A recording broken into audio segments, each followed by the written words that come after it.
mereka yang memang memiliki tekad yang luar biasa.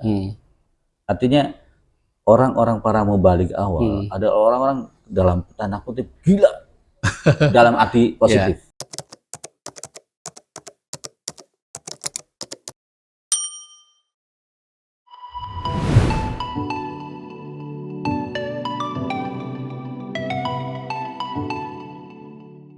Assalamualaikum warahmatullahi wabarakatuh. Apa kabar para pemirsa podcast Rakyat Cirebon?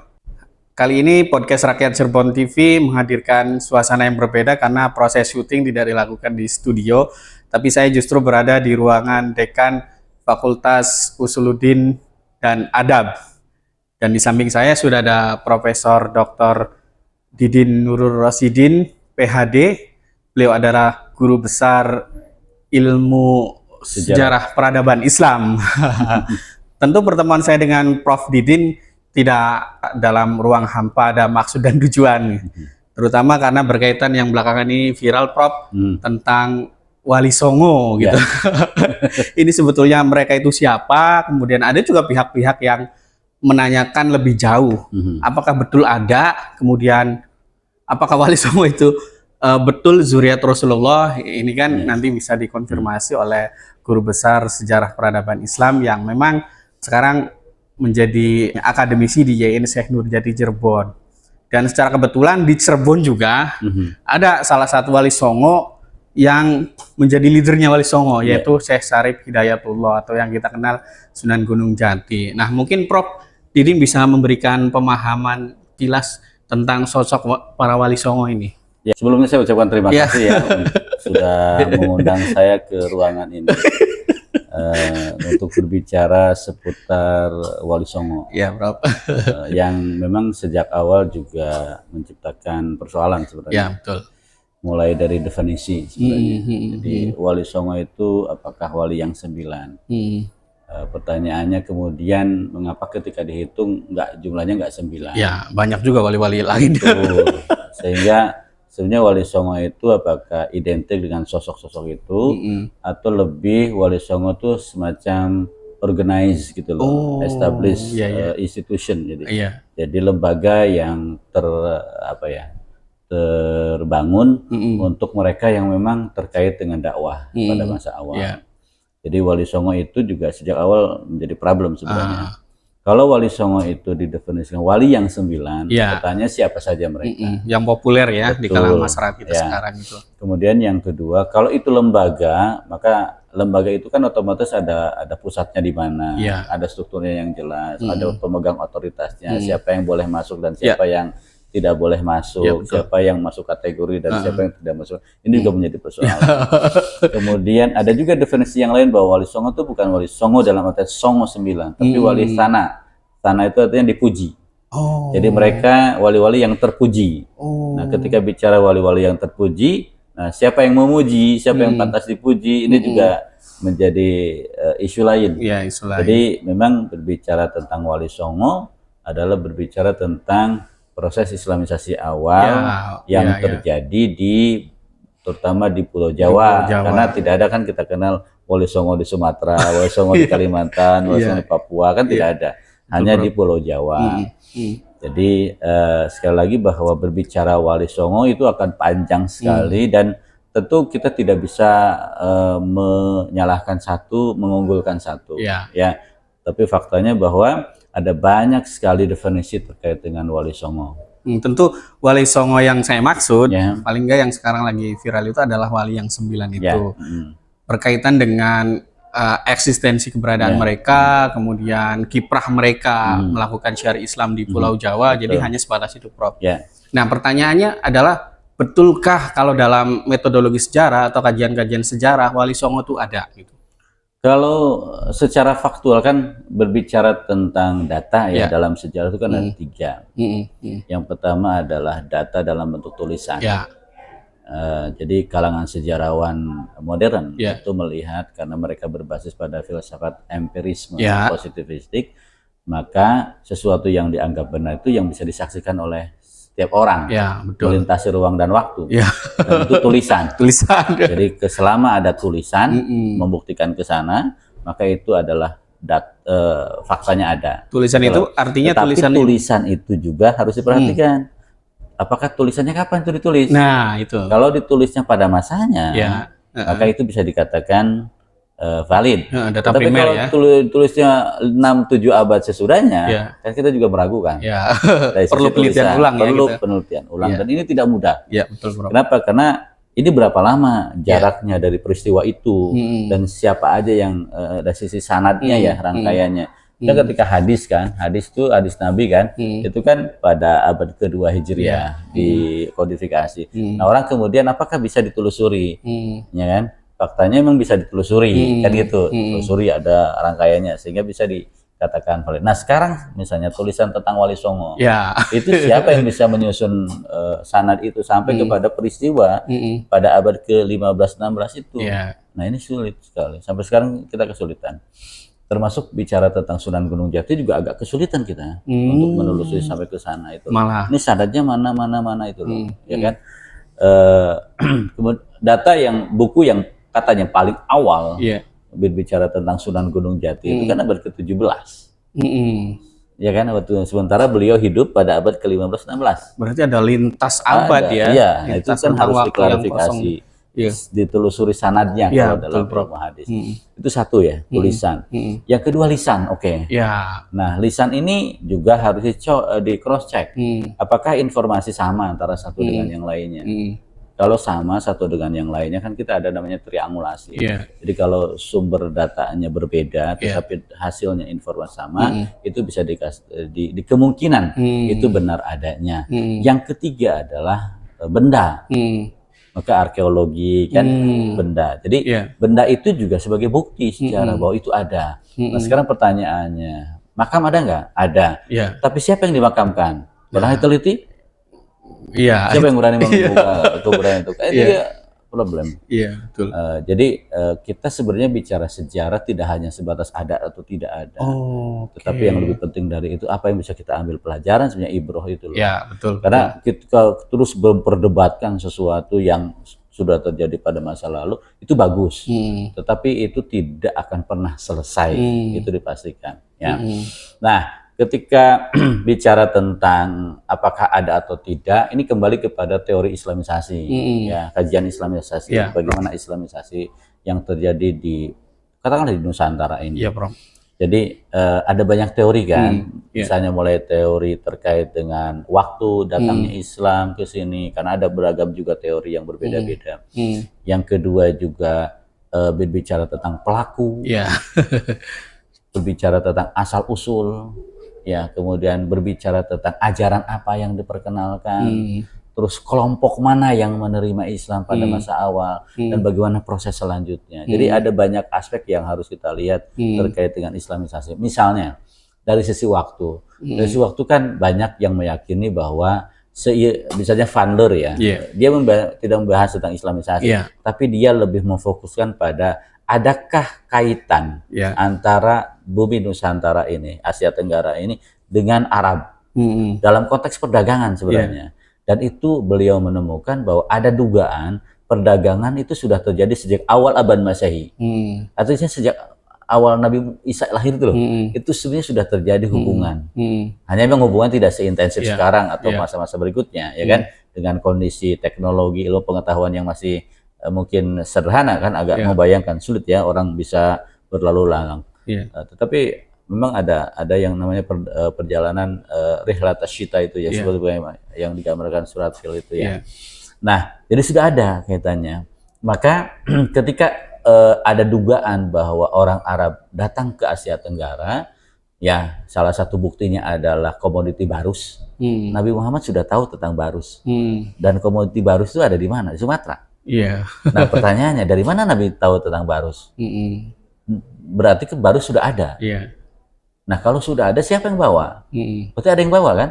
Dan sudah ada. Nah, itu menunjukkan bahwa hubungan dagang antara Nusantara dengan Jazirah Arab sudah terjadi. Waktu itu ya. Sudah terjadi, bahkan pada masa Nabi. Nah, sehingga ada kemudian kesimpulan bahwa Islam itu datang langsung dari Arab.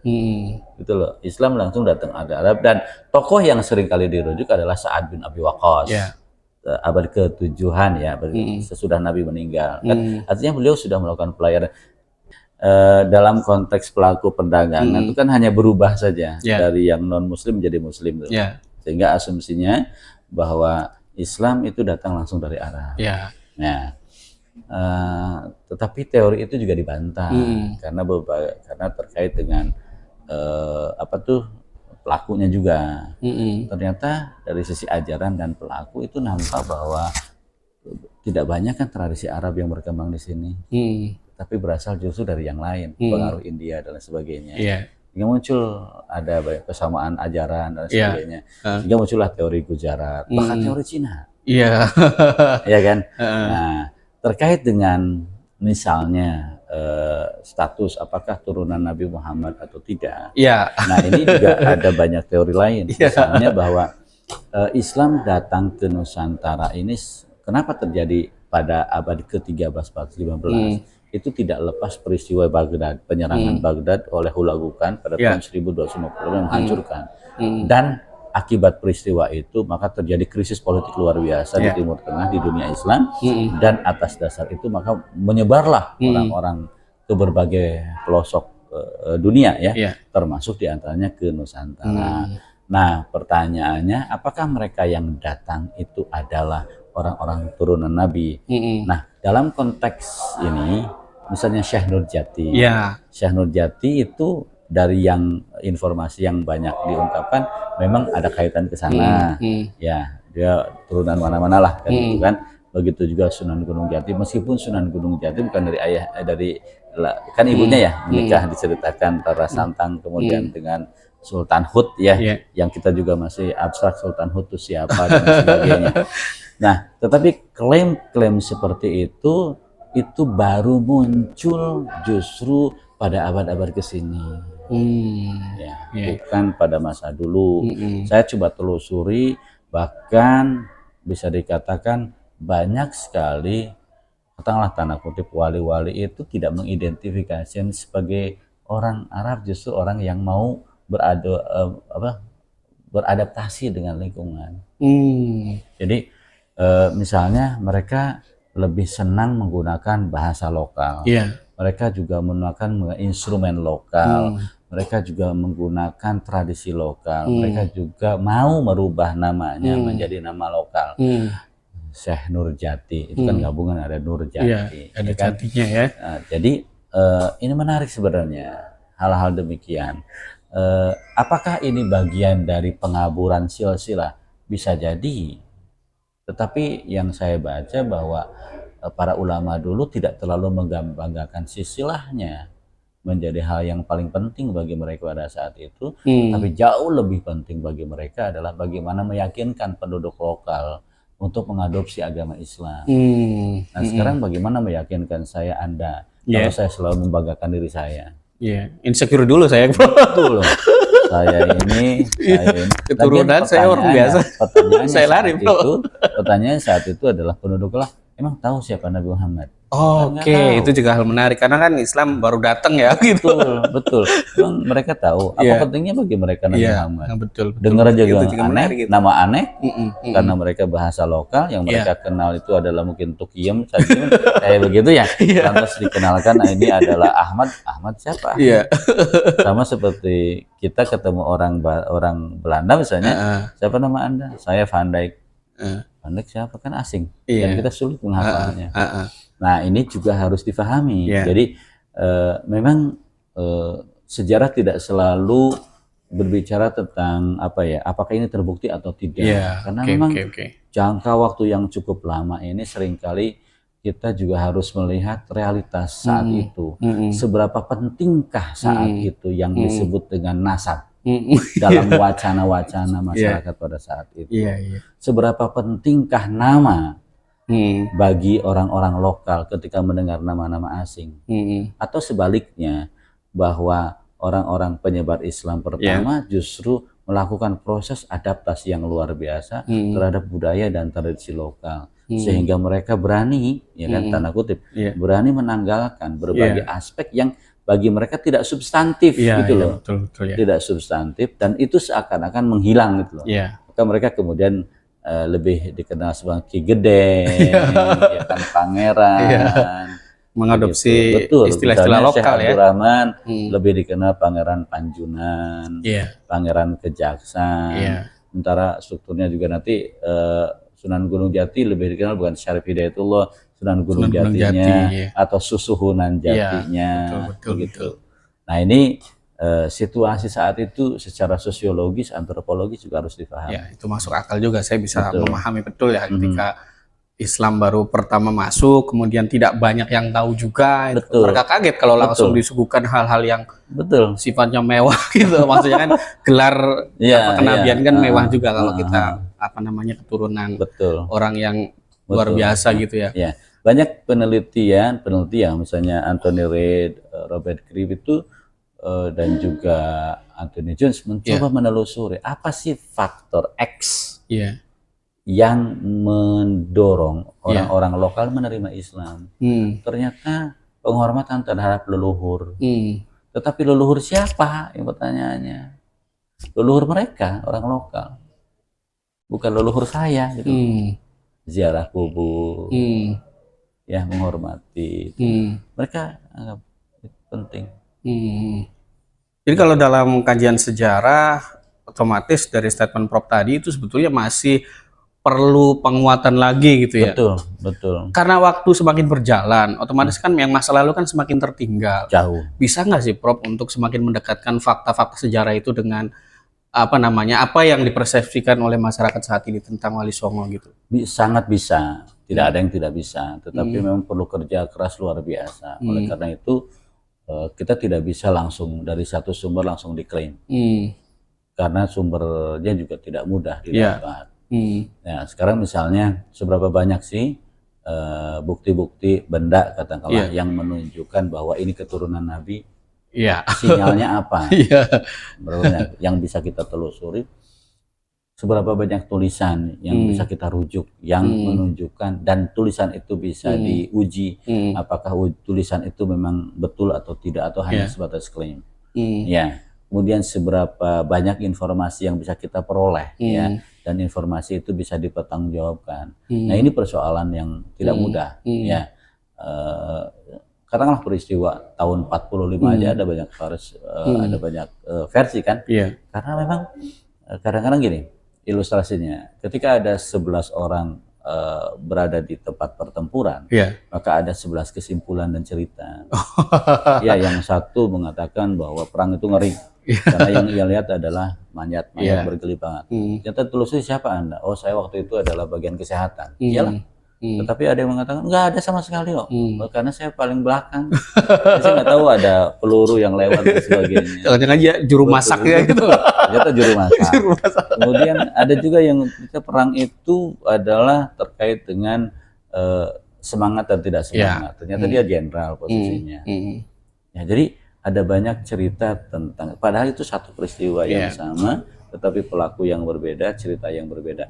Nah, ini bisa kita konfirmasi kalau pelakunya ada atau ada orang yang mencatat dari cerita pelaku. Nah, sekarang pertanyaannya, apakah ada yang mencatat cerita-cerita Wali Songo secara langsung dari para wali itu? Gitu loh. Nah, ini perlu kerja keras. Jadi kalau dibilang bahwa tidak mungkin tidak terbukti, tidak ada yang tidak mungkin tidak terbukti selama kita memang bekerja keras untuk itu. Tapi sekali lagi itu tidak mudah. Dan itu perlu tim yang hebat luar biasa, perlu kecanggihan teknologi yang juga luar biasa untuk menelusuri itu. Kalau dari kasat mata dan merujuk tadi salah satu yang Prof sebut juga benda. Di Cirebon ada masjid Sang Cipta Rasa, kemudian ada kompleks pemakaman Sunan Gunung Jati. Apakah itu tidak cukup untuk meyakinkan? Itu bisa meyakinkan bahwa itu ada. Tetapi apakah dia turunan Rasul atau tidak kan nggak ada.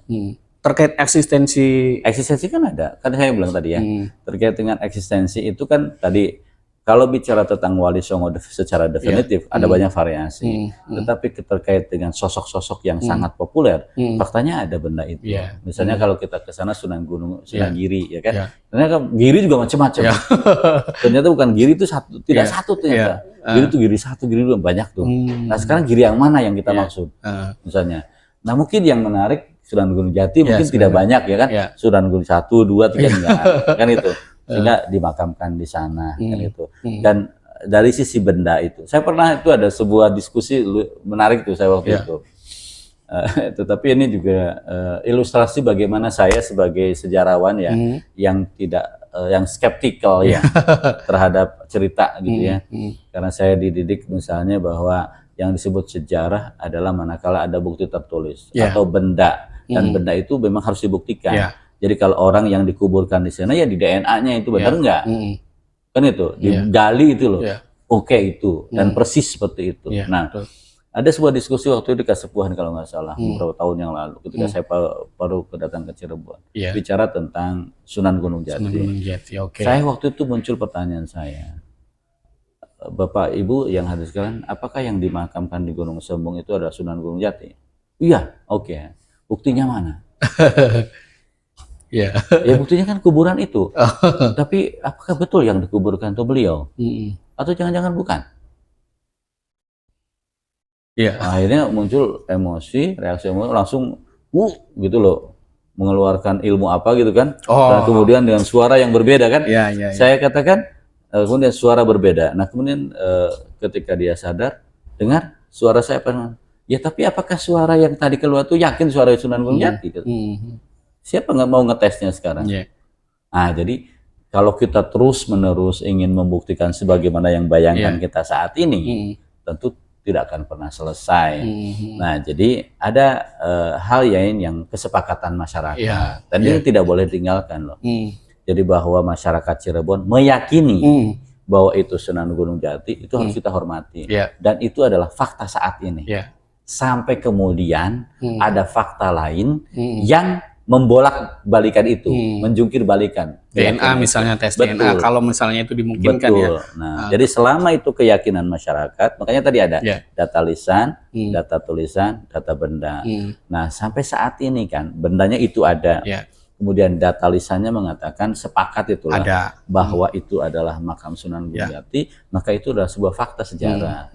Paling kuat lah, paling tidak sampai saat ini Prof ya. Nah kecuali kalau ada pembuktian lain yang menyatakan setelah digali, diekskavasi, yang dikuburkan ternyata hanya gedebor cau misalnya, maka tidak bisa selesai sudah klaim itu. Siap, Prof. Oke, memang kalau pendekatan sejarah agak beda dengan pendekatan keyakinan, paling enggak yang sekarang dianut oleh sebagian besar masyarakat yang apa sih sejarah itu, kemudian mereka hanya menggunakan pendekatan keyakinan dari cerita pitutur para sesepuh dan lain sebagainya.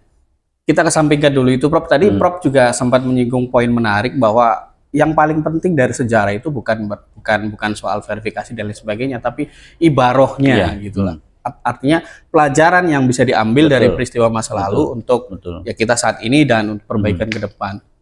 Kalau dari cerita atau kisah sejarah lah ya, sejarah Wali Songo ini apa sih Prof ibaroh yang bisa kita manfaatkan gitu? Saya tulis ketika di pendahuluan pertama kali statement di paragraf ketika berbicara tentang Syekh Nurjati. Bayangkan saat itu dengan kendaraan, alat transportasi yang sangat sederhana, mereka datang dari antah berantah, dalam proses juga antah berantah, datang di satu tempat antah berantah, tak terbayangkan dalam mimpi mereka. Itu hanya mereka yang luar biasa pemberani, dan mereka yang memang memiliki tekad yang luar biasa. Artinya orang-orang para mubalik awal ada orang-orang dalam tanda kutip gila. Dalam arti positif. Bagaimana tidak mereka datang? Katakanlah kalau Syekh Nurjati dinyatakan berasal dari Baghdad. Kita tahu Baghdad ya. Kemudian bagaimana beliau menelusuri ya kan sampai ke Laut Merah itu. Ya bukan Laut Merah, mungkin Selat Hormuz ya.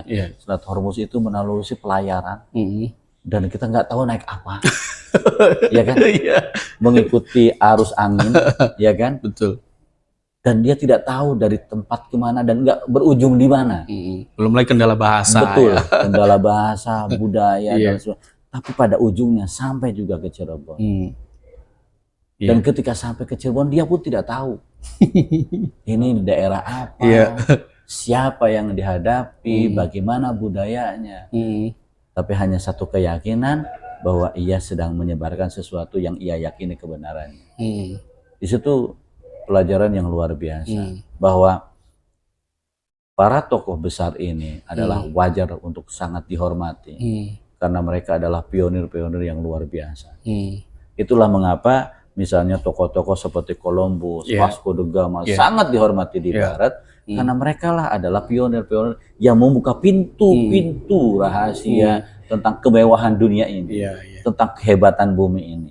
Dan ini juga sama, kita orang Islam saat ini tanpa kehadiran mereka, mungkin sampai sekarang kita nggak pernah tahu apa itu Islam. Tapi dengan kehadiran mereka dengan segala resiko, kita jadi tahu apa itu Islam, bagaimana Islam, bahwa keyakinan mereka pada masa dulu kok mau-maunya mengadopsi lokal. Saya pikir itu pertanyaan naif dari kita yang merasa sok benar.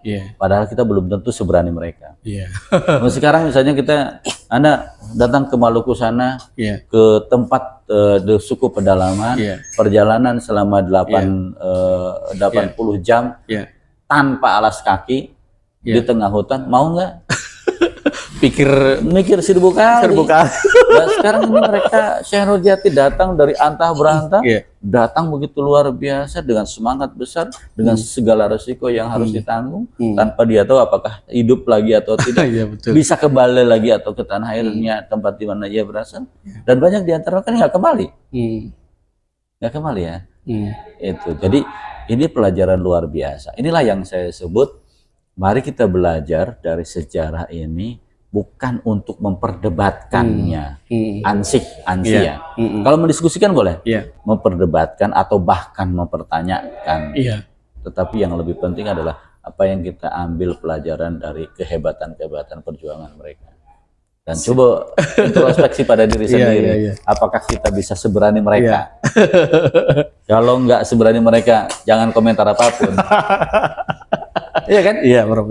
Naik ke Arab Saudi, naik pesawat, bisnis, pulang-pulang merasa paling benar. Atau saya pergi ke Mesir, naik pesawat, semuanya aman, happy-happy, makanan enak, pulang-pulang di sini Anda semua salah. Luar biasa. Harusnya malu sama leluhurnya. Betul itu yang saya maksud, bahwa sehingga ada dalam peribahasa al-fadlu lil mubtadi wa in ahsanal mubtadi. Keutamaan itu bagi para pionir, meskipun yang kemudian hari bisa jadi lebih baik. Betul. Tapi tetap tanpa pionir itu kita tidak pernah tahu. Itu. Siap. Itu. Terima kasih banyak, Prof. Didin. Itulah tadi obrolan saya dengan Prof. Didin ya, terkait dengan isu yang sekarang sedang menghangat terkait dengan Wali Songo. Jadi Prof. Didin mengulas terkait tinjauan historis seputar Wali Songo. Semoga itu bisa menjadi ibroh bagi kita semua untuk terus belajar lagi, terutama tentang sejarah Islam gitu. Kalau perlu dengan ahlinya langsung. Karena survei menunjukkan sejarah itu nomor 2 yang paling tidak disukai setelah matematik. Jadi persaingan 1-2 itu matematik dan sejarah. Padahal matematik itu kan penting banget ya. Ya, penting banget. Sejarah juga sama. Tapi bukan berarti yang lain tidak penting. Semuanya penting. Semoga setelah Prof. Didin menjelaskan betapa pentingnya sejarah, itu sejarah jadi prioritas Prof untuk dipelajari. Betul. Terima kasih banyak Prof. Didin. Sama-sama. Terima kasih juga untuk para penonton podcast Rakyat Cirebon. Terus pantengin podcast Rakyat Cirebon. Saya akan kembali dengan narasumber dan topik yang tidak kalah menarik. Demikian saya akhiri podcast edisi kali ini. Wassalamualaikum warahmatullahi wabarakatuh. Waalaikumsalam warahmatullahi wabarakatuh.